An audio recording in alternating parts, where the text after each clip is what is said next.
beginning to look a lot like Christmas. Oh, you know what? I got crap from my wife. So I think you know this about me. I rant a little bit with the holidays when they come to the stores like months before they should. Yeah. Like, and not even just, you're not even just, it's not one of those, well, it shouldn't be before Remembrance Day things for you. You're just flat out like. Well, like middle of October. Yeah. It was like, or mid to late October, before Halloween happened. Yeah. Like I'm walking through the dollar store and I'm starting to see Christmas stuff. Yeah. Right. I was like, give me a break.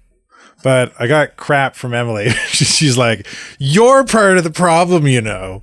This is why you're part of the problem. Can you guess why she thinks I'm part of the problem?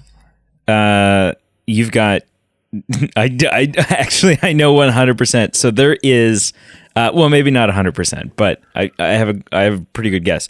There is a radio station that starts playing Christmas music, or only exists around and leading up to, and maybe like just shortly after Christmas. And whenever that radio station drops, for the past like 2 decades almost, the only thing that you have going audio-wise, nonstop 24/7, is that Christmas radio station.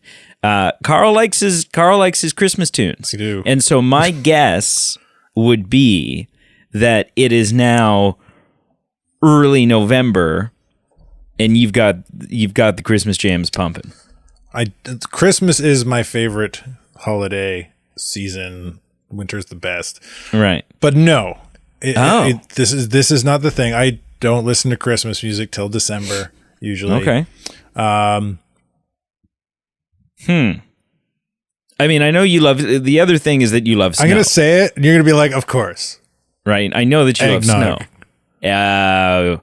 Is it in the stores? Eggnog hit shelves like weeks ago. Yeah. And I've bought 2 or 3 cartons already. I'm like the only one that drinks it in the house. It's great. Well, everyone else in the house is concerned with things like, is someday meeting their grandchildren. And, you know... Eggnog's delicious. I mean, I love me some eggnog too, but the fact that you're still alive with your eggnog consumption, they should be you should be in a lab with sticky nodes stuck on you because it's potential that your genes unlock some sort of future advancement for the human race. But hello and welcome to the Movie Men podcast. We're the B team. That's Carl. And Dad's Brady. And we're back. We're back with some more news. We're back with some interesting news. One news topic today is going to be potentially a little debatey, which I'm excited for. I look forward to that. And but we're going to kick things off with Carl. We're going to pass the reins over because he typically, unless he's dropped the ball, has 3 topics for us to choose from, and those are topics that are more world news, not sci-fi, but often they've got like a sci-fi connection. Yes, sometimes they feel a little sci-fi. The world we live in sometimes feels sci-fi, but like an advancement of technology news topic is kind of the technology the thing. So take things some weird things in the world. Take it away, that sir. Are happening. All right, okay. So I got 3 choices, as always, because choices are fun. Yep. It's a fun little game we can play. All right, so your first choice is Cocaine Hippos. Sounds like a bad movie that came out recently. It sounds like a follow-up. Yeah, it sounds like a spin-off to Cocaine Bear. Yeah. Yeah. Cocaine Bear does the Savannah. That's yeah. The second is Those That Can't Walk, Walk Again. Okay. And finally, The Future is Japan.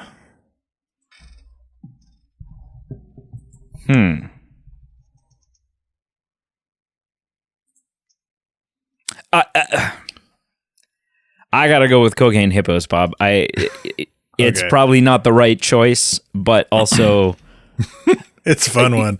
How can you not? Okay. So the other two were there was a Japanese mobility show happened recently. Okay. And there was some really interesting air quote mobility tech that came out of there. Things like quadcopters, like robotic hands that can that are very dexterous. There was a lot of when you think of a mobility scooter, there was a lot of stuff based around that kind of getting people that can't get around, helping them get around better. All the way up to mech suits, full on I'm inside the robot controlling the robot, and it's a big massive robot, and yeah, it's pretty cool. Okay, it's worth looking into if you like that kind of stuff. The walking thing, this came across my feed today. There's a 62-year-old man who's suffered with Parkinson's for 3 decades and has been unable to walk. And he just got an implant in his spinal cord that lets him walk comfortably, easily, and confidently. It's pretty crazy. I get excited with those types of things. I get really excited. Really cool. Reading the article and this guy's quotes is really cool. Yeah, I like that. But you chose cocaine hippos for 400, Bob. I sure did. All right. So apparently this isn't too new of news, but it's making some headlines right now because Colombia, which doesn't normally have hippos, yeah, has kind of stated its open season on hippos, specifically the cocaine-induced kind. Uh-huh. So, are you familiar with the name Pablo Escobar? Yes. Yeah. So, big kingpin of Colombia, cocaine dealer, maker, peddler, whatever you want to call him. Yeah. He was the king of Colombia when he was on it at his peak. Anyway, he had he spent money frivolously on all kinds of crazy things, including his own personal zoos, housing all kinds of exotic animals, including hippos. And apparently, since he's deceased and stuff, some of these animals have found their way into the wild. And usually when an animal enters the wild that in a country that is not their native land, they are considered an invasive species. And not always, but sometimes these invasive species not only do well, but they thrive to the point where they become a problem to other native species and humanity in this case, apparently. But yeah, it's estimated that the hippo population is going to grow from 166 in Colombia to over 1,000 by 2035, if left unchecked. And I don't know if I just browsed through this article because it's just more fun to kind of dream up what's going on. I don't know if they're cocaine bared. I don't think they are. I think they're just hippos are dangerous by nature. They're the most dangerous animal in Africa. Yeah. Right. They're they'll just eat you for they're one of those nothing will mess with them. They mess with everything. And they're extremely territorial and protective of their babies and other territory and all that stuff. And yeah, they're this is kind of half anecdotal, but I'm sure I heard it somewhere. They're credited for killing the most people annually over any other animal in Africa. Right. Yeah, so they're like super dangerous. So like them existing in Colombia where they shouldn't normally exist, yeah, is pretty crazy. So and Colombia's got lots of like rivers and wetlands that they can thrive in too. So and being like they're not really a predator, but essentially they're a predator, right? They're essentially an apex predator, even though they're not really meat eaters. So like they're going to be the apex predator wherever they are, just by nature of how they're built. So just crazy to think about these former cocaine hippos causing all kinds of craziness down in Colombia. Oh man. Yeah. Gosh, like I don't even like at that point you just kind of I was going to say you just stay in the vehicle, but you just don't go on the safari. I mean, it's not even a safari. You don't go on the riverboat cruise up the Amazon. Yeah. Gosh. Yeah. Oh, look at that, a hippo. Oh my God, why is it? We're in Colombia. Why is there a hippo? Oh God. Why does it look like it's jonesing right now? What is going on? Yeah, it's crazy. Yeah. Jeez. So, thanks, Pablo. Thanks for yeah. Way to go. Way for turning the Jungle Cruise into a friggin' Scarface film. That's fantastic. All right. So, jumping into our actual first main topic for the day. Look, I've been no secretive person when it comes to my opinion on not only the greatest Disney film of all time, but the greatest animated film of all time. And I stand by that being Snow White and the Seven Dwarfs. 1937, I think that they did it perfect the first time.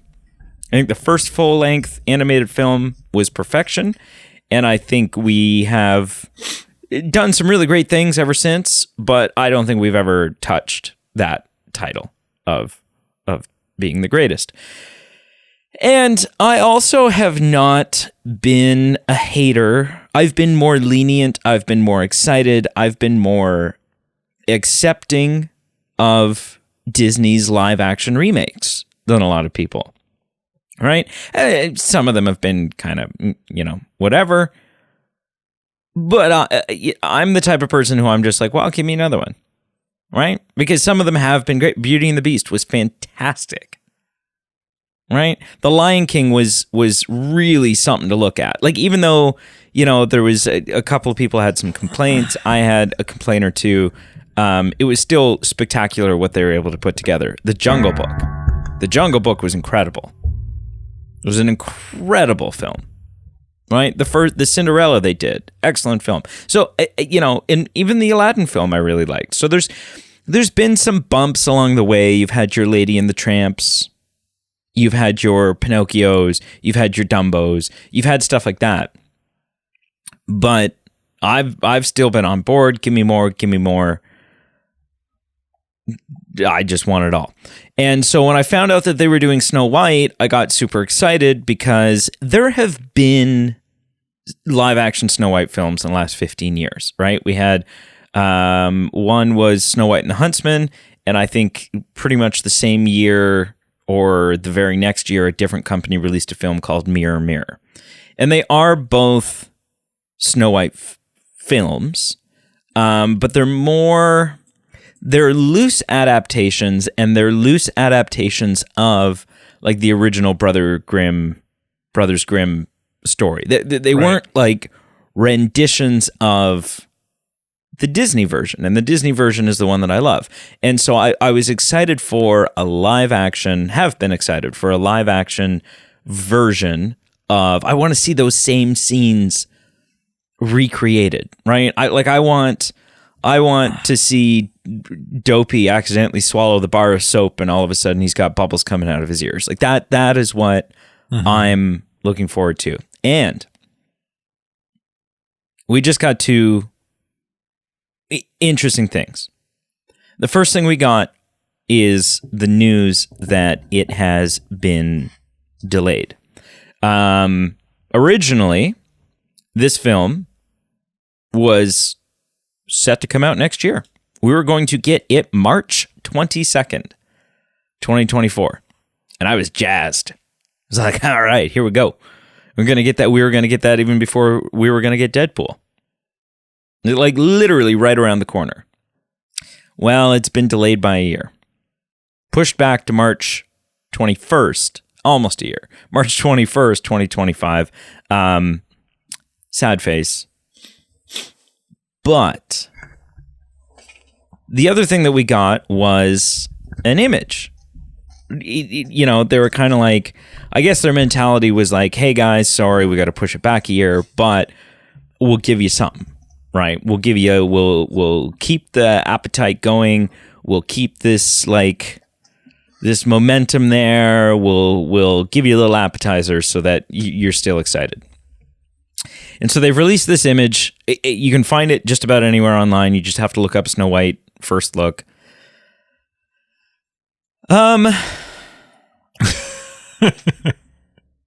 Yep. So I'm going to say a couple of things. One is the look is like the aesthetic of the world that they are placing it in, I think is spot on, right? I think the costume design, I think the set design, this sort of like clearly set in that old time German inspired fairy tale setting, I think is spot on. It's very reminiscent of the original, and it's exactly what I've been looking for and hoping for and wanting. I think that I think Rachel Zegler as Snow White looks great. I was still, you know, there was this ongoing debate, and, you know, people were like, well, how can you cast a non-white actress as Snow White? And normally I don't give two craps, right? Normally I don't. If you want to cast a Latin American Belle for Beauty and the Beast, go for it.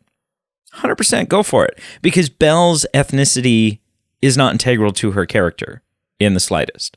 I would argue on this one. Why? Because in the original Grimm's fairy tale, we're talking about a Disney remake. We're talking about a Disney remake. If you go back and watch the Disney animated one, there's nothing in there where it's like, well, because I'm white or because I'm a descendant of this bloodline, right? So it really, in that case, it really truly doesn't make a difference. If you want to have a black Cinderella, they did that with the fairy godmother was black in the live action remake. Didn't make a difference. Great. Go for it. Fantastic. Snow White was one of these weird ones for me where, again, like I'm all for casting anyone. Cast the best actor. That's your goal at the end of the day, is cast the best actor for that role. Snow White is named Snow White because her skin was white as snow. Like, so still a little strange in that regard, simply because they're not going to be able to lean into that component of it, that part of the lore in this film. But it's fine. Whatever. I think she looks great. I think the dwarves, costume-wise, like aesthetic-wise, the look that they're going for, I think looks fantastic. They've made the decision to go full CG with the dwarves. Now, there will be an actor playing each dwarf, obviously. There's probably motion capture going on. There's obviously voice work going on. But like the final rendering that you're going to see on screen appears to be 100% CGI. I think they look okay. Really? Hang on, bear with me. Okay. I think they look fine. What doesn't work is the integration of Rachel Zegler's Snow White into that image. If you remove her, they don't look nearly as uncanny valley. They don't look nearly as janky as they do when suddenly they're standing next to a live action actress. Her being there is drawing out the weirdness of this picture. And obviously that's an issue because she's Snow White and you have to have her there. So, I mean, obviously the film was delayed because of the ongoing actor strike. Actor strike's still happening. It's still happening. And we're going to talk about that a little bit next week.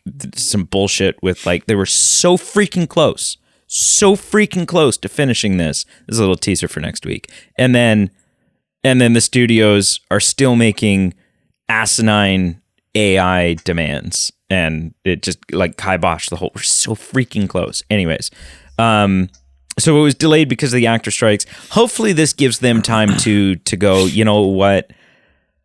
We know we have a good idea. We have a good direction, but our idea, when put onto when all thrown together, just isn't quite working out the way that we saw it working out in our heads. Hopefully this gives them time to go in and hone in some things and fine tune some things, because I agree this image is not a good image, but it's not a good image because if you look at the dwarves, if you look at the set looks amazing. If you look at the dwarves against that set, it works. It looks great. If you look at Rachel against that set, it works. It looks great. If you look at Rachel against those dwarves, all of a sudden the dwarves look like characters from Shrek 5. Yeah, I mean, I think if that's your kind of... Yeah, if that's the stance you're taking, I think I can get behind it. Yeah, because it's very much... It feels, I don't know. I know some place things have done it recently, but it's almost like a Roger Rabbit, Space Jam kind of feel right now with this image. A little bit, yeah. Right? It looks like she is in a world she doesn't belong. Yep. Yeah, 100%. Right. Which, I mean, is the story of Snow White, but just not in this regard. Right. I mean, yes, and dwarves exist in her world. She does. We're not talking about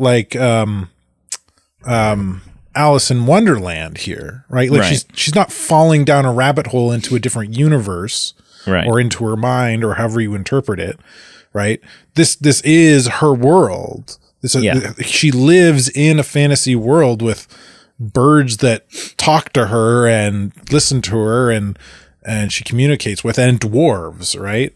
Yeah. And they need to look like they coexist. I don't understand why they would use CG, right? I know Peter Dinklage got all up in arms that they're using dwarves instead of casting normal people to play them. but well, no, his big thing was just the use of the word dwarf. Right, and that it was offensive to, and when we started talking about this, I put it. He's specifically talked about casting normal people to play. I'm gonna keep going. I'm gonna literally no offense or anything, but I was sort of taken aback. They were very proud to cast a Latino actress. Blah, blah, blah, blah. Take a step back and look what you're doing there. It makes no sense to me. Yeah. So. You're still telling the story of Snow White and the Seven Dwarfs. Maybe it is. Yeah. You're progressive in one way, but you're... Disney came back.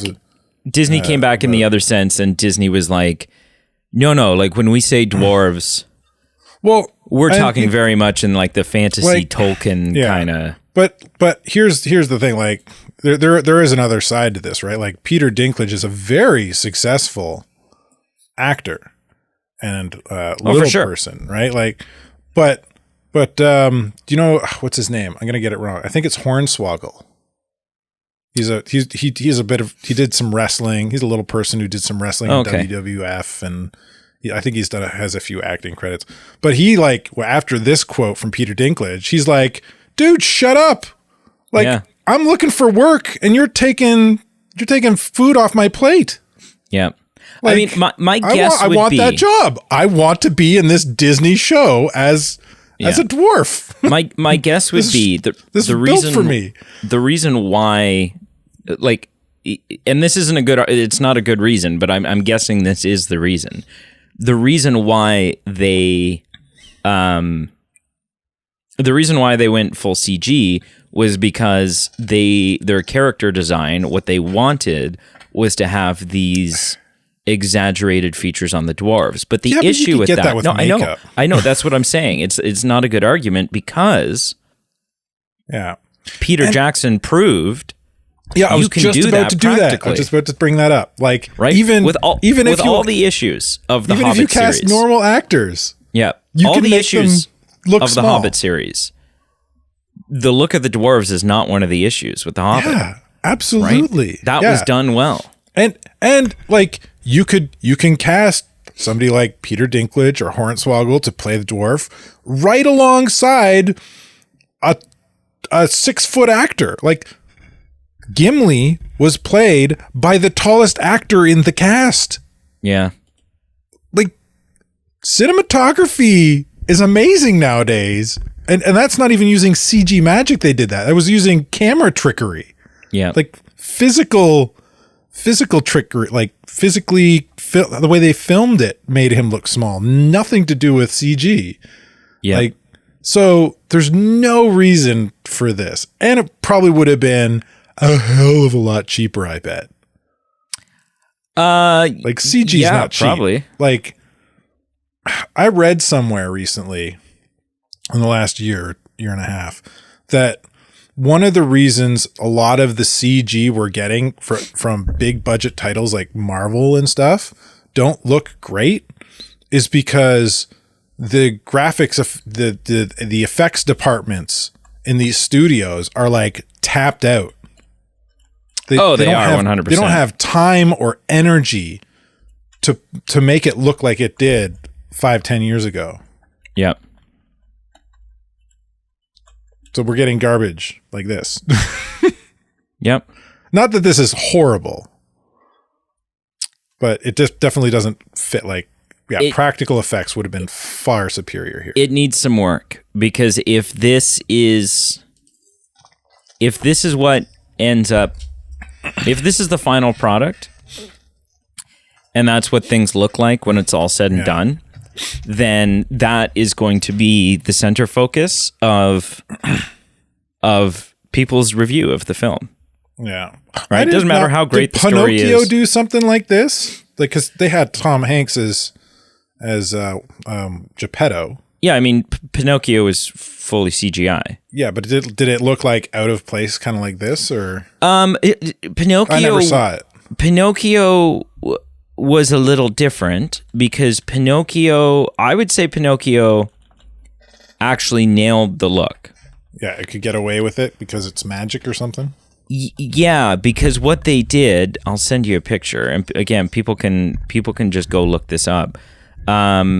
What they did was, although it's CGI, they did it in a way that looks like a cartoon. It looks like the cartoon. It almost has a cartoon glow to it, but because it's not a real human or a living, because they're not trying to do flesh and bones, it doesn't have that uncanny look. It actually has sort of a wonderfully magic kind of look to it. So I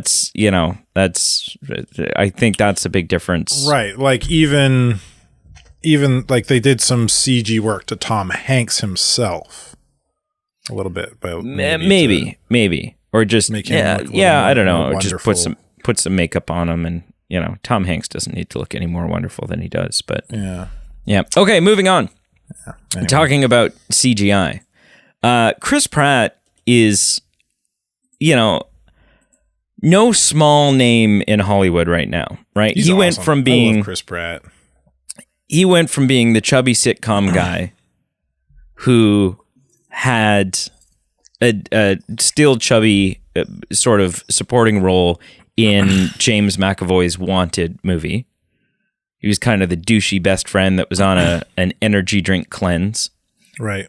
To being this buff guy in Jurassic Park franchises and Guardians of the Galaxy franchises and so on and so forth. Like just this powerhouse out of nowhere. He's also had quite a bit. He's been growing his name quite a bit as a successful voice actor. Obviously, the first notable thing was in the Lego Movie. He followed that up somewhat controversially at first. Everyone was like, "What? Like, what is this casting?" But he played Mario in the Super Mario Bros. Movie. Yep. And now the next film that he's starring in as a voice is an upcoming reimagining, retake, reboot on the Garfield franchise. And I think when I first heard this, and I don't know that this reaction has changed a whole lot, my thought was, really? Not at the whole Chris Pratt thing, but like just at the Garfield thing in general. Look, I love Garfield. I do, right? How much do you love Garfield, though? Well, I mean, you know, I'm not like crazy for Garfield, but like every Christmas, the Garfield Christmas special is still absolutely one of the go-tos. But Garfield's one of those names, and maybe someone listening, maybe even you, Carl, because you've got young ones that are rocking Netflix and everything else. Maybe you'll have an answer to this. There's a lot of those older animated properties that you would tend to look at and go, well, do kids even know what this is? And like, have kids even heard of this? But in a lot of cases, they do. No, in a lot of cases they do, because there is some low budget animated reimagining thing that is dropping in the kids section of Netflix. Great examples of this are things like Scooby-Doo, right? I would go, do kids even know what Scooby-Doo is? But there have been, in the last 20 years, almost constantly some sort of Scooby-Doo animated show going on. Same thing with Ninja Turtles. Right? Yeah. You would go, do kids even know who those Ninja are in Turtles a different category altogether from Garfield. Because Garfield's not really a show/movie property. It's a comic strip. Well, I mean, okay, but by that virtue, so is Ninja Turtles. Origins. A comic book, different media. Right. But Garfield has still had films and shows. It has. But like... It doesn't have the like for the screen presence. I don't think Garfield's got the same staying/interest powerhouse abilities that those other two that you mentioned and others on top of that have. Like my 11-year-old probably, if I asked her who Garfield is, she probably might know, but it's not going to be because of any kind of visual media through cinema. Right. So it looks like the last time there was a Garfield show, there was a Garfield show that ran it did 107 episodes between 2009 and 2016. Yeah, so it's been a while. It's been a while, show. But it's still... it's not necessary. It's not like it's been 20 years. It's not like they're trying to revive.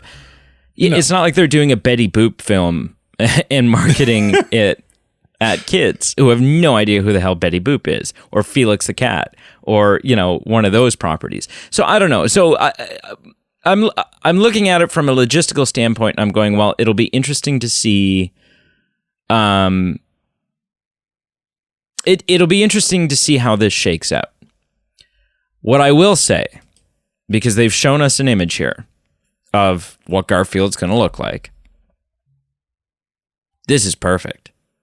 Like, if you are going to do a CGI Garfield film, this is what your Garfield should look like. Because he is, unlike the Bill Murray Garfield, which I think Bill Murray voiced that character perfectly, but they weren't great movies. This looks like Garfield pulled straight from that comic strip, from that Sunday morning newspaper comic strip. This looks great. And I don't know, it's one of those things where, we all kind of went, they're doing a Barbie movie? And look what it did, right? And even more so, to the point, when and again, this is going to be one of those Heath Ledger Joker things, right? Where people, after the fact, after it turned out to be amazing, people were all like, I knew it was going to be great. I said from day, shut up. No, you didn't. There's not a single person on this earth that wasn't like, really? The Brokeback Mountain guy is going to be Joker? Right? Like, people were upset. And much like that, and staying in tune with the whole Chris Pratt thing, a lot of people, myself included, their initial reaction was, how the hell are you going to do a Lego movie? How the hell are you going to do a Lego movie? What? Yeah. That sounds like a disaster waiting to happen. So I think this looks, this is just a still image. But if they can tap into that Super Mario / Lego movie / whatever style of humor, the Sonic the Hedgehog kind of thing, then I think this may end up being really spectacular. And I'm actually, it's not something I'm going to rush out and see in the theaters by any means. But I still think it's going to be good. I think that's its problem right there, what you just said. You're not going to rush out to the theater to see it. I think a lot of people are going to take that stance. I'm not going to poo-poo on it and say that this is stupid and it's going to be horrible. It has the potential to be great. Of course it does. Like, Garfield's a great character with lots of fun to be had, right? But you keep mentioning, you mentioned Barbie, you mentioned Mario, like these outside of movies and TV are already uber popular franchises. Yeah. That have a huge base to draw from. Garfield, as much as beloved as Garfield is, and I like I grew up every Sunday. My dad would go into town early, buy a Sunday paper, come home, and the paper he bought had a big, four newspaper size, four pages front and back of so comics. 8 pages total of comic strips, and I would read that. And Garfield was always top front page of the comic strip section. I loved reading the Garfield comic, and so I grew up on Garfield. I love Garfield, but I think this is one of those things where it's like me getting excited about a Power Rangers movie, right? It doesn't have the same draw as Barbie. I never thought I would hear you say that. Right? As much as I love it, as much as I watched the new movie that came out on Netflix, right? I thought it was fun. But it's not going to pull numbers the way Mario is. No. So, I don't think anyone. Will it do well? Yeah, it might make some money, but it's not going to be a blockbuster. No. And I don't think anyone thinks it's going to do Mario numbers. Anyway. Yeah. All right. Moving on to our next topic. The first trailer has dropped. The teaser trailer for Kingdom of the Planet of the Apes. Ooh. Which is one of the things that, like, when Disney bought Fox, they said, we intend to do more. Because Matt Reeves kind of, like, his intention was that he was going to do that trilogy, the poorly named trilogy. I've said this for years. Yep. Rise of the Planet of the Apes, Dawn of the Planet of the Apes, War of the Planet of the Apes. There is an issue with all three titles. Number one, should Dawn not have been the name of the first one? Right? Dawn, like the beginning of the Planet of the Apes. And then once it's begun, it rises. Right? Like, so that to me has always been backwards. That was poor naming, super, super poor planning. And then the issue with War of the Planet of the Apes is a title like that insinuates that at some point in the film, there's going to be a war. And there wasn't. It might have Civil War. Maybe? Yeah, it might as well have been called like Shawshank, the Planet of the Apes Redemption. Like that was essentially, it was just a prison film. Now, but he intended, like, that was his trilogy and he was done. Right? It was a prequel trilogy to the original Charlton Heston, meant to be in the same continuity trilogy. Well, but then when Disney bought Fox, Disney said, no, we're going to do some more.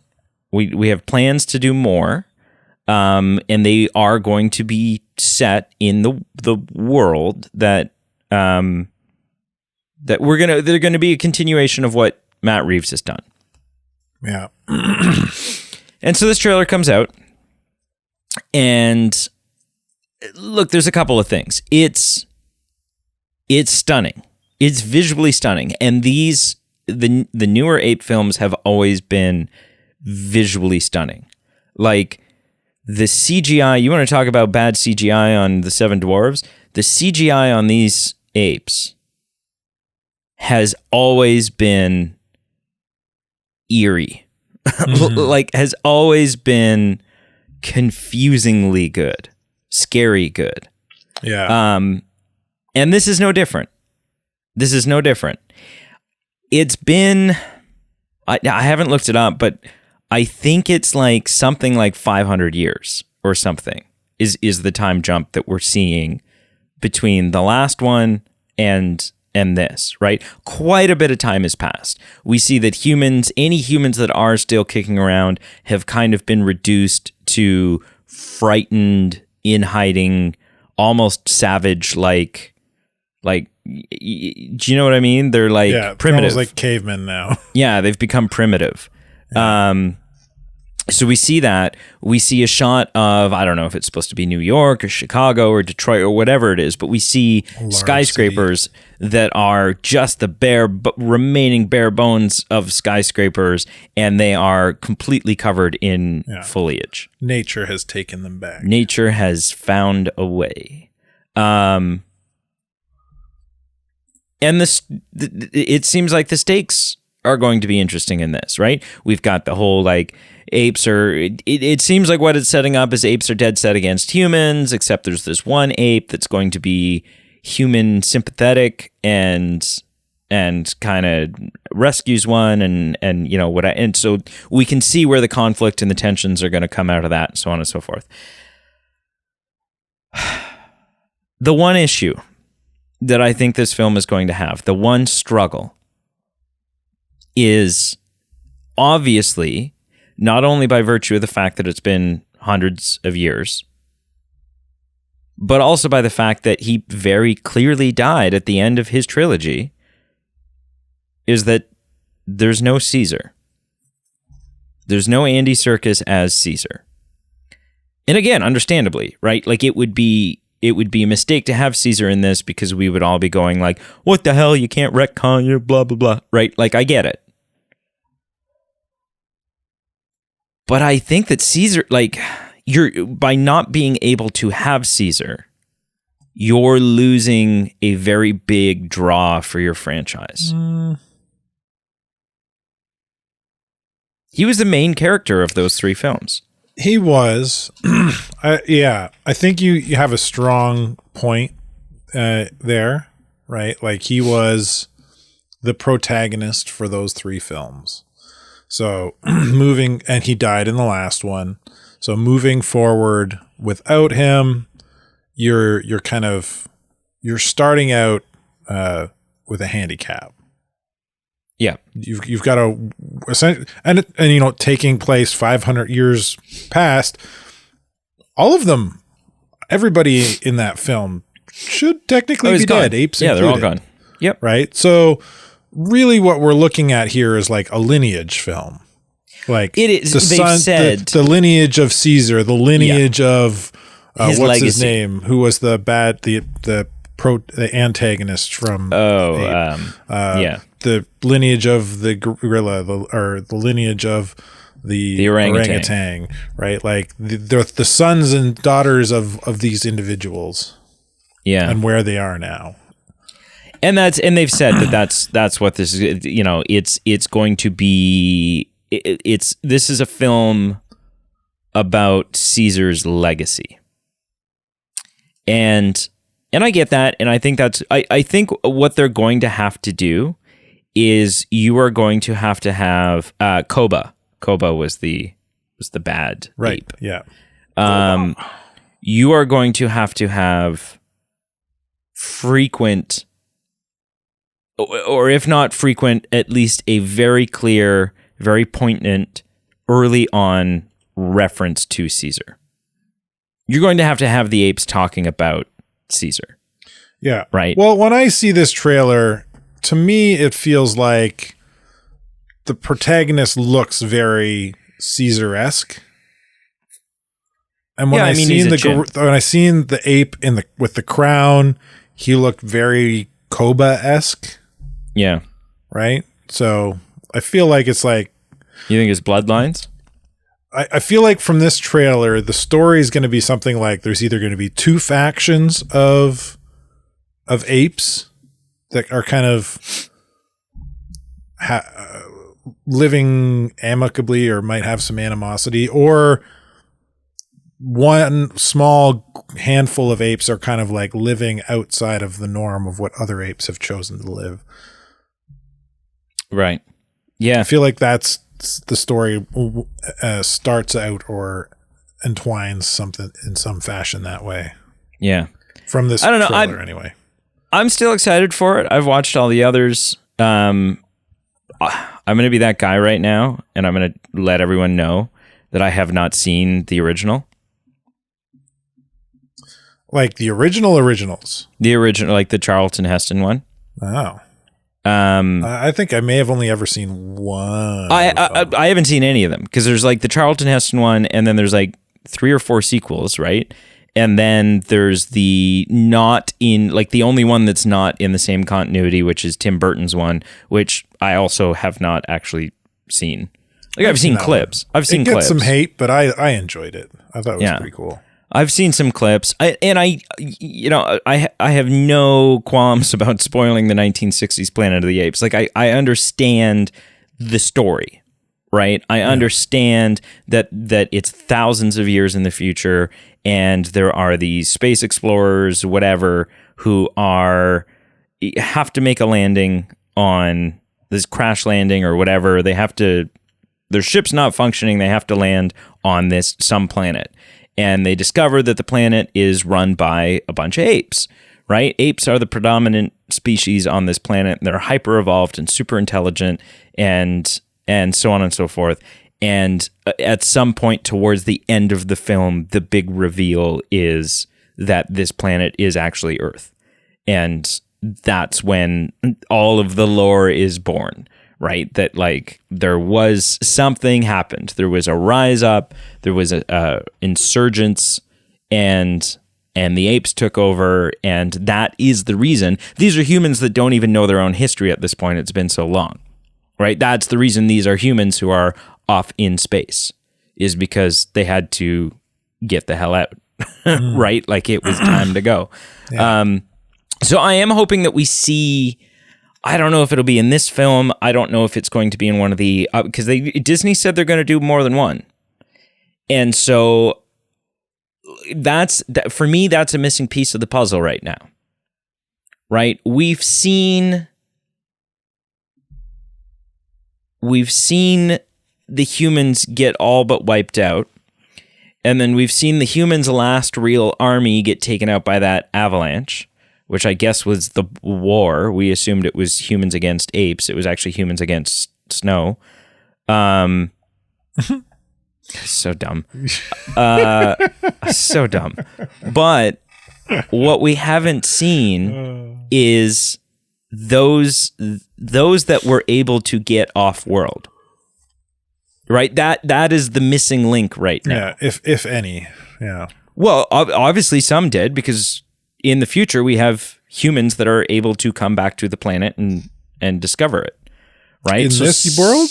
Yeah. Oh, yeah. This is set. This is a direct prequel. These are direct prequels to the Charlton Heston one. Oh, really? It is the same continuity. News to me. And so that's something that, and maybe it's something that's happened off screen, because we do get a shot in this where one of our main characters appears to be in some sort of like telescope observatory. So maybe that was the facility that they were using to figure out their escape. And maybe there will be some sort, but do you know what I mean? I need some sort of dialogue. I need some sort of exposition to explain that there are humans off-world. I feel like if that's anywhere, it's somewhere in the background of the first one. The second one. The second one, because by the end, the end of the first one, the first one where Caesar gets the gift of Gab. Yeah, but by the end of that first film, he's the only one. He's still the only one that's got it. And my point, apes have escaped from the zoo. You're missing my point. You're missing my point. So as that film's progressed, like humans, it's like modern day, right? And the researchers trying to cure some mental illness to help his dad, and he's testing it on Caesar, and Caesar, right? During that film, humans are still the predominant species, right? It would, if there's any seeding, we'll call it seeding of the Heston films and space travel and humans going to space, like somewhere in this and on a TV in the background is some astronauts getting on a space shuttle to go to space. Right. So you think maybe they're off-world for other reasons, and those just happen to be the ones that survived because they weren't around when the apes took over. Yeah. Okay. So because my perspective was, well, they let like it was an escape attempt, but okay. Yeah, no, maybe. All right, moving on. Speaking of trailers, we now have our first trailer for the character who was probably the worst setup character in the history of the MCU. A character that has so much potential as a character, and then just was done all kinds of dirty justice in the Hawkeye series. We have our first trailer for Echo. Yeah, I don't get this. No? I'm not excited about it. I don't understand why we're getting it. Like, okay. I'm gonna poo-poo on this just because I don't think it's the right move. Okay. Like, it could be a great show. I don't care. Like, right. Who is she that I would care about her in terms of the Marvel universe? Well, I mean, she's essentially a secondary antagonist to a Hawkeye show. Right. She's not even really the primary antagonist of that show. No, but like, why are you giving me a secondary character back show as a solo show? Give me Kingpin. I'd rather have a Kingpin show. Tell me what Kingpin was up to during the blip. Like, did he get blipped? Well, and if he didn't, what was he up to? Like, obviously Kingpin is in this. Yeah, it looks like we might get a lot of that in this show. Why isn't he the primary showrunner for it? I don't know. Maybe why is he playing a side role? Because they've got big plans for Echo, man. I don't know. We haven't seen. I don't care about Echo. Who cares? Okay, but okay. Listen, I'm not against you in this. Okay, so my take was, I didn't really care, and then Hawkeye made me care less because I was like, oh, you guys have done this, like, this character was just not interesting in this show. Yeah. Watching this trailer has turned me around a little. Watching this trailer, I have gone, oh, hang on. I still don't know much about Echo, and so you guys have got a lot of heavy lifting to do here. But the show itself looks great. Like, the trailer to me looks great. Here's the thing. And this is just me playing devil's advocate. This is me being hopeful. Yes, right now, who cares about Echo? Nobody. But we don't know what the master plan is. And if this show does, like, any show, right? Whether it be Moon Knight, whether it be Miss Marvel. Miss Marvel is a great example. Miss Marvel is a fantastic example. Great show. Fantastic show. Made Miss Marvel probably a lot of people's new favorite, like, became some people's new favorite MCU character, right? Enough so that she's one of the main three in the upcoming Marvels movie. But prior to going into Miss Marvel, who cares? Who cares? Okay, now hang on. I think that is a a gross miscalculation on the popularity of Miss Marvel, because Marvel as a whole, not just cinematic, has been pushing Miss Marvel for a long time now. Right. No, but that's the thing. We're talking general. We're talking general audience here, and I guarantee you, unless you played the Avengers video game or read a comic book prior to that Miss Marvel show, you had never heard of Miss Marvel before. You had no idea who she was. That may be so, but your core fan base is going to push the film more than casual audiences. Yeah. I mean, we still You're not disagree. Going to get I the think same traction. Like, this show is not going to get the same traction as Miss Marvel, because Miss Marvel is way more popular with the general fan base, the actual fan base of Marvel. Like, you're comparing a dollar bill to $1,000 bill. Like, they're two different leagues. Yeah. I still think that what's this say here? Is this going to support my currently? No, that's not what I'm looking for. I still think that we disagree on, and it's fine that we disagree. We don't need to convince each other otherwise. I think we still disagree on the amount. Oh, here we go. This is exactly what I'm looking for. Oh, come on. Stop trying to advertise to me. Get out of my way.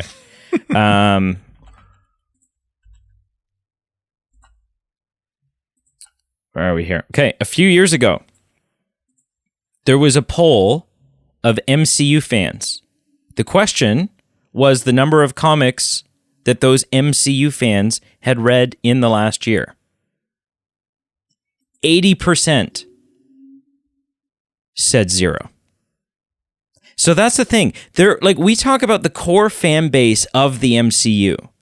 And your stance seems to always be that, well, your core fans, the majority of your fans, the ones who are really buying the tickets and spending the money and making your projects successful, those are comic book fans. Those are the people who are reading the comics, who know these characters already. That's your audience. And surveys, polls have been done that disprove that. Sure, there's a large... Because here's the thing. The number of people who read comics is seeing a resurgence, but worldwide, it's still not that many, right? Like, the number of people who went to go see Endgame, who had ever read a comic before in their life, I'm guessing is less than 15%.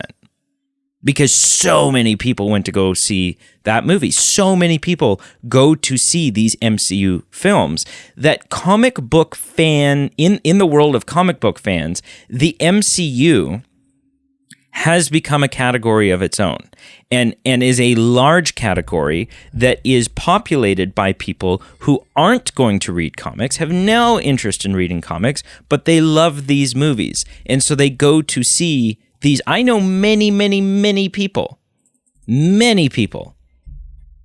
within my family who love the MCU, are all caught up, have never read a comic book before in their life.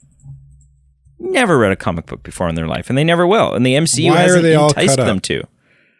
What? How are they all caught up? What do you mean? How did they get all caught up? Oh, caught up just by watching. Just watching the MCU. But I guess the point, get right to the point. Did you encourage them to get caught up? Maybe my sisters, yeah. But here's the thing. You want to know the honest to God truth? Are you ready for this? Sure. Cover to cover, I've never sat and read a full comic book. Never. And I'm a massive comic book content fan. But I've never sat down and read an issue of Spider-Man. I've never sat down and read an issue of the Fantastic Four. Right? What got me into comics, or the world of, I can't say comics, but what got me into the world of the geeky superhero stuff was Michael Keaton's Batman. And then Tobey Maguire's Spider-Man and the X-Men. That's what got me into this. Now, I've spent, the reason I know the things that I know is because I've developed an interest, because I fall into a little bit, in terms of comic book movie fans, I fall into a little bit of a minority where I need to know more, and I've sat and read wikis, and I've watched videos, and I've eaten up time that could have been spent organizing my office and taking out the garbage and doing the dishes. I've spent that time researching and learning because I'm a curious type. But 80% of current MCU watchers don't read comics.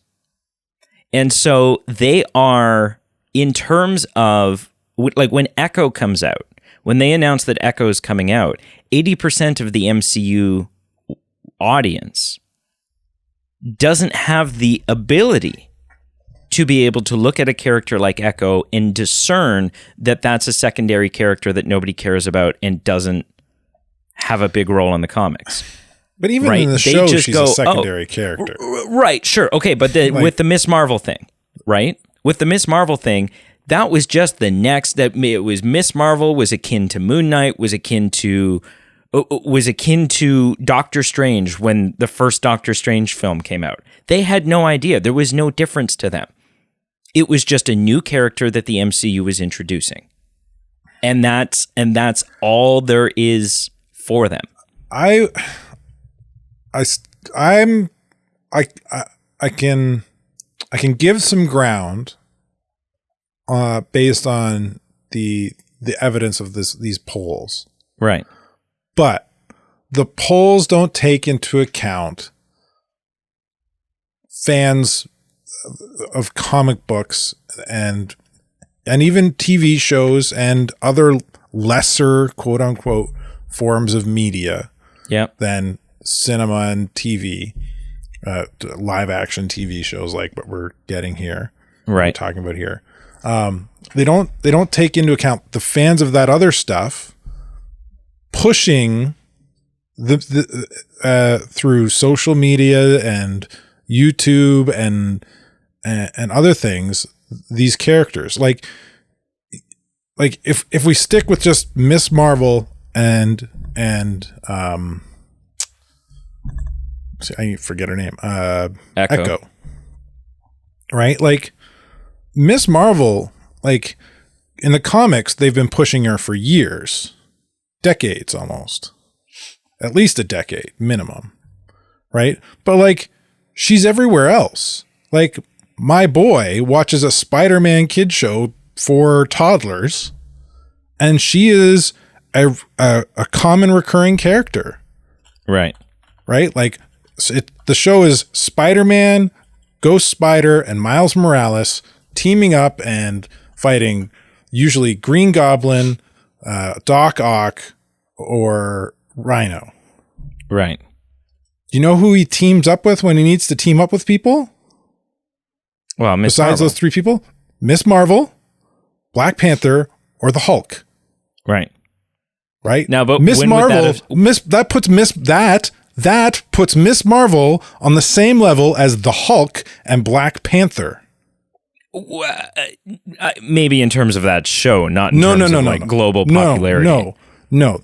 You don't just like that puts her on the same level. Like in terms of iconography, she's now on the same level iconically in comics and comic fandom overall as those two people. Echo is nowhere near that. Yeah. I mean, right? we're going to have to disagree just because, you know, like my mom knows who the Hulk is. My mom knows who Black Panther is. My mom's never heard of Miss Marvel ever. Right. Like, and that's she's never true heard of Echo. There's even less of a chance she's heard of Echo. Exactly. She's going to hear about Miss Marvel before she hears about Echo. That's why I'm saying Miss Marvel is closer to Echo than the Hulk.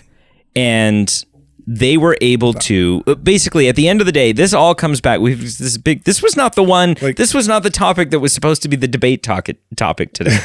This all comes back down to, listen, the majority of 80% of MCU watchers probably didn't know who Miss Marvel was prior to going into Miss Marvel. And many of them came out of that loving the show and loving the addition of Miss Marvel to the MCU.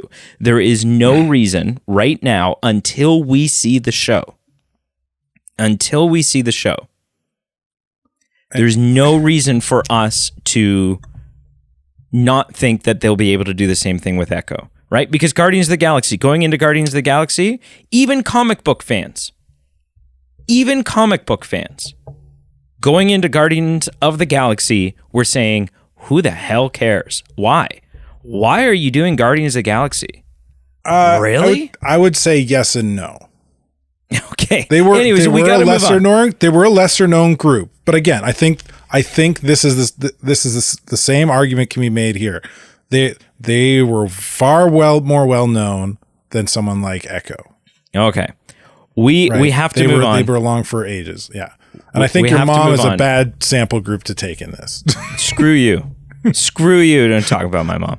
Sorry, Brady's mom. Just saying. we got to move on. But the gist of it is there's an Echo trailer out. It's given me hope. Carl doesn't give two shits. Yeah. Which excites me because that means that he's going to be grumbly every week when we sit down to review the next episode of it. So I got to sit down and pretend to have watched it, but never. Yeah. Well, that'll bite you in the ass. All right, moving on. Sticking with Marvel shows. So Daredevil Born Again, which is the show that has started, ended, gotten a new director, gotten a new script, started, restarted, got delayed. But it's still coming. It is still coming. And we just got a really interesting and big piece of news for it, which is that Daredevil Born Again has found a showrunner. And that's bigger than you may think. So they found a showrunner. The showrunner that they found is a guy named Dario. I'm going to totally butcher this. Dario Scardapan, who was the executive producer on the Netflix Punisher series. So already right there, anyone who enjoyed the Punisher series is going to go, ooh, okay, we like the direction that maybe this is going. They've also found directors. that are going to come in and pick things up and kind of finish off the series. Those directors are Chris Ord and Matt Corman, who did. They've done much of the second season of Loki, and they also directed Moon Knight. And the direction in Moon Knight was not the issue with Moon Knight. The writing was the issue with Moon Knight. So there's hopes there. But why is this such a big deal? People are going, wow, it's such a big deal because it's the showrunner from Punisher. No. This is a big deal because, what does a showrunner do on a show?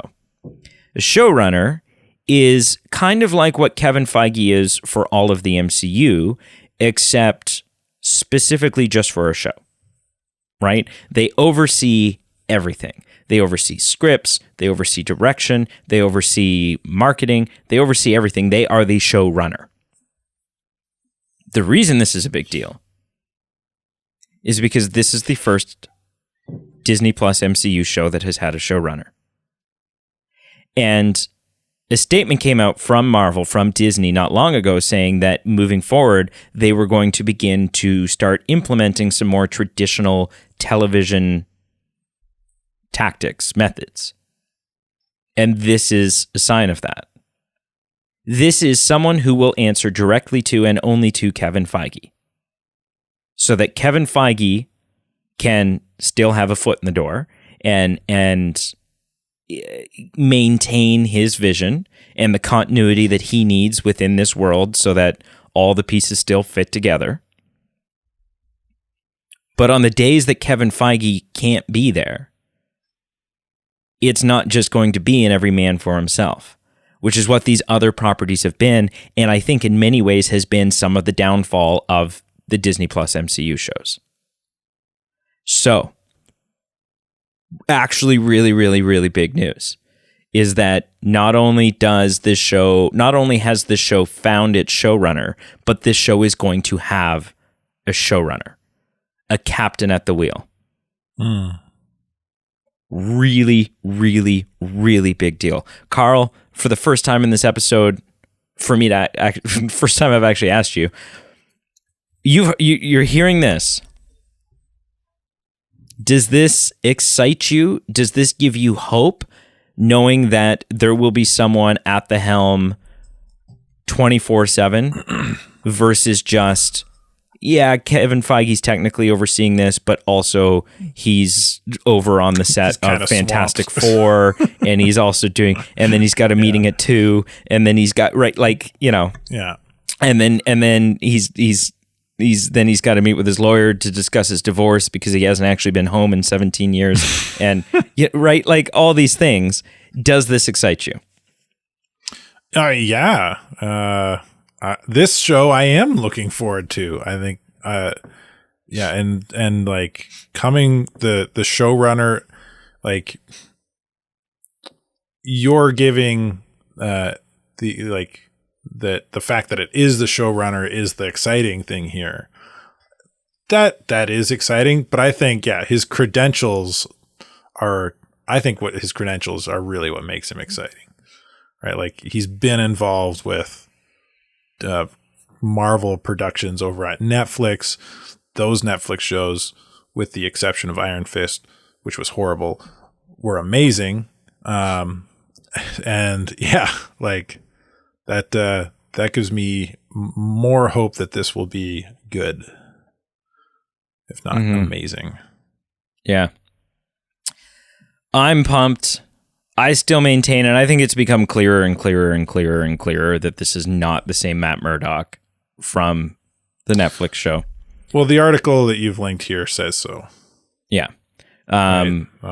Which I know was not a debate, but a disagreement between us early on. Born Again, not meant to be a continuation of the events from the Netflix show. No. Which is a bit of a different universe. Different universes, Matt. Yeah, but I mean, you've got all that groundwork. Why not use it? But okay, whatever. You mean, you want to do what Star Wars did and throw the baby out with the bathwater, you go right ahead. Well, because it's far too, all of a sudden it would be, if you tried to take that and then plop it into the MCU's continuity, it would have worked. Every fan would be asking, why is Daredevil suddenly far less violent? I don't. I know this is good. These films. This will be good. It would have been fine. I think it would have been fine. Anyways, moving on to our final topic. Was this one supposed to be the divisive one? Well, potentially. Because it seems pretty clear cut to me. Because the article that I sent you, it presents it as clear cut. However, almost every other article that's out there, instead of saying, ooh, something's been confirmed, it says, ooh, a debate has been reignited. So a book has come out. A book called The MCU, An Official Timeline, which is a book I have to have for Christmas, by the way. Like, I don't know. It just looks real cool. Although it's also one of those things that, like, in 3 weeks is going to be out of date, right? Because, like, it'll be like, well, it only goes so far. So, I don't know. Maybe I don't want it for Christmas. Maybe I'll hold off until, the MCU implodes on itself and ends. But in this book, it's just a timeline, right? It's a from page to page, it's this massive timeline with little things that come out and go, oh, fall of 2024, blah, blah, blah. Like, it finally sets all of the continuity straight. Because even on like, if you go on Disney Plus and you're like, hey, I'm going to watch this in timeline order, you can find many Reddit pages where guys who have, like, looked at the weather and looked at the this and looked at the that from show to film to whatever and said, this is why Disney's timeline, the version that they have on Netflix, is not quite accurate. This should probably come before that because the seasons don't make sense, or because, X, Y, Z. So there's a lot of debate. This is going to hopefully put all of that to bed. This is the official. Kevin Feige has obviously signed off on this. This is the timeline. One of the things in this timeline is specifically pertaining to Wanda Maximoff and the events of Doctor Strange and the Multiverse of Madness. And it reads, Wanda, the Scarlet Witch, destroys Wundagore and collapses it upon herself, ending two great threats to all of the multiverse. Now, many people, including the article that I've sent you, has taken this and said, all right, that's it. It's been confirmed. The debate is put to bed. Wanda died at the end of that film. Which I think has been your stance, if I'm not mistaken. Yeah, that was your stance. My stance was, no, I don't think she's dead, right? Because you see that, like, flash of energy or whatever as it's collapsing. And I'm like, well, she just, like, teleported herself out of there, right? But there's been this debate. And so now many people are saying, okay, look, what it says right there, ends two threats. It ends two threats, and that confirms it. She's dead. She was the one threat, and the Darkhold, the information from the Darkhold, was the other threat. But there's a lot of people who are disagreeing that this is definitive. And I'm one of them. And maybe I'm wearing a tin foil hat right now, maybe I'm not, I don't know. It says ends two threats.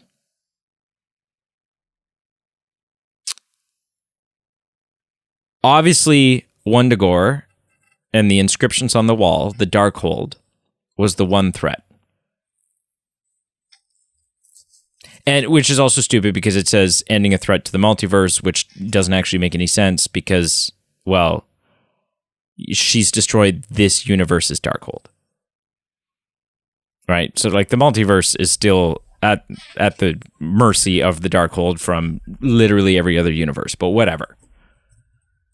So she's destroyed that, and that's one threat gone. What was the other threat? Well, the other threat was the Scarlet Witch. Not necessarily Wanda Maximoff. Right? And the Scarlet Witch was prophesized by, foretold by in the Darkhold.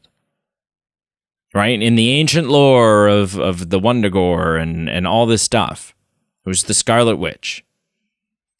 And it wasn't until Wanda became the Scarlet Witch that she was or was in the beginning stages of becoming the Scarlet Witch that she was truly a threat.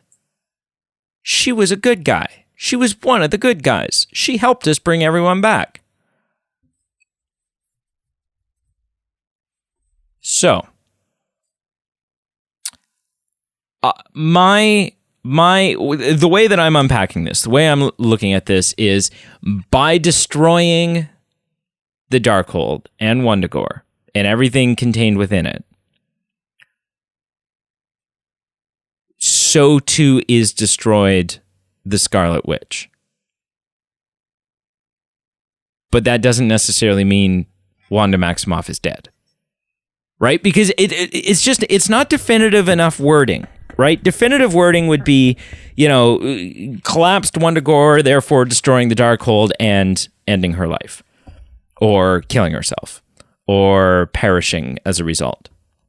It doesn't say that. It just says that 2 threats have been destroyed. And I think there's a lot of wiggle room for those 2 threats to be the Darkhold and the entity of the Scarlet Witch. Right? Very similar to being like, Professor X locked away the Phoenix deep down inside of Jean Grey so that it couldn't get out, therefore eliminating a threat. Right. Well, it doesn't mean he killed Jean Grey. Right? Like it's kind of in many ways this like separate entity. Like Wanda was not herself when she was the Scarlet Witch. So I don't know. That's just sort of my take on it. Carl, am I completely out to lunch here? Can you see my point of view? Even if you don't agree with it, can you see my the ground that I'm standing on and make some sort of sense of it? Or am I just crazy? I can see your point of view. I see your theory. I think there's a merit to it. I don't agree with it 100%. The thing that I latch onto in your theory was that it's not the only Darkhold. Right. Right. So to that universe, Wanda Maximoff, I think the using the Lokiisms, the sacred timeline Wanda Maximoff is dead. Right. But other Wanda Maximoffs are still alive. And yes, there are, it's an interesting take, right? And Feige's signed off on this, right? But like, I Googled it and looking at like the people who wrote it, the authors, the credited authors for this, they're not part of Marvel or Disney. Like, right. One is a senior Hollywood correspondent for Vanity Fair. No, one is an editor for Nerdist. So these are just like, I'll call them quote unquote fans. Like, yeah, they enjoy the content, but it's probably more of a job for them than it is fans for with us. Credentials. Yeah. Yeah. Like, they might not be as invested as other paying fans will say. Like, they might not know the lore as deep, but so some of what they're saying they might have been told, and then interpreted and wrote it down in their own way. So like, ending 2 great threats to all of the multiverse. At that point in time, that Darkhold and that Wanda Maximoff were the 2 great threats. Right. And the Darkhold in the MCU, I agree with you. Like, the Wanda at that moment is not the Wanda we knew. She was corrupted by the Darkhold. I don't think she's got like a full kind of a Vader redemption arc here, right? Like, I think she's got a moment of clarity when she sees the Wanda from her own world and with her kids, and she's like, "Ah, crap! I gotta stop this." And in that moment of clarity, she kind of breaks free of the Darkhold. But I think the Darkhold still has its claws in her. Maybe, But I would say she's still dead. The Darkhold from the Sacred Timeline at that point in time is gone. But, like Wanda still exists in another universe, and so does the Darkhold. Yeah. And we know it still exists in another universe because unlike the Book of Vishanti, which apparently there's only one of in all of the multiverse. Yeah, explain that. There are multiple Darkholds because a number of we saw the one Doctor Strange who was corrupted with it. Yeah. The other Doctor Strange who we don't meet, who was killed by the Illuminati, used one, right? To defeat Thanos. Yeah. So there are a number of Darkholds across the multiverse. Yeah. So yeah, I half-heartedly agree with your theory. All right. Well, we'll see how it shakes out. I'm just hoping, if that is the end, then I would say that Wanda has actually had one of the best character arcs, maybe next to Tony Stark, has had one of the best character arcs in all of the MCU. Yeah. And so if that is the end, then she went out on top, and that's fantastic. Wow. Yeah. Anybody who's on top of their movie news will know that might not be the case. That's next week. That's next week. Yeah. Oh, that's gonna be that. May be the only topic next week. We may need that much time. That's ridiculous. All right. Speaking of which, that is the end of our topics for today. Thank you so much for listening. Make sure you check out our Facebook, Instagram, and Twitter, also now known as X or Y or W. We have a Patreon page. Make sure you check that out. For as little as $1 a month, you can support the show. Helps us pay the bills. We have annual expenses to run a podcast. It's not free. It's not free, man. And then gear breaks down and SD cards crap out. And we pay a lot of money out of pocket to keep this thing going. And what's the other? And you get some perks in return, right? You get increased voting power when we put out one of our votes to see which one of a random 4 films we should watch. You get some bonus content like Carl singing about having to go pee, which I'm guessing he's probably doing in his own head right now. And we have a merch page. Yeah. It's getting cold out there, people. We got a toque to keep your noggin warm. Or, sorry, what is it for America? A beanie? A scully? Yeah. What do they call them? I don't know. There's a toque. It's a winter hat. A knitted winter hat. At this point, toques or beanies or whatever you want to call them are kind of like baseball caps. Like you got baseball caps, you got the striker caps, you got the snapbacks, you got the flex fits, you got the hugger nuggers, you got there's all kinds of different. You're listing all kinds of things I've never even heard of. A hugger nugger? I made a few up there at the end, but you know what I mean? Like a ball cap. There's all kinds of different ball caps and terminology for what the different ones are.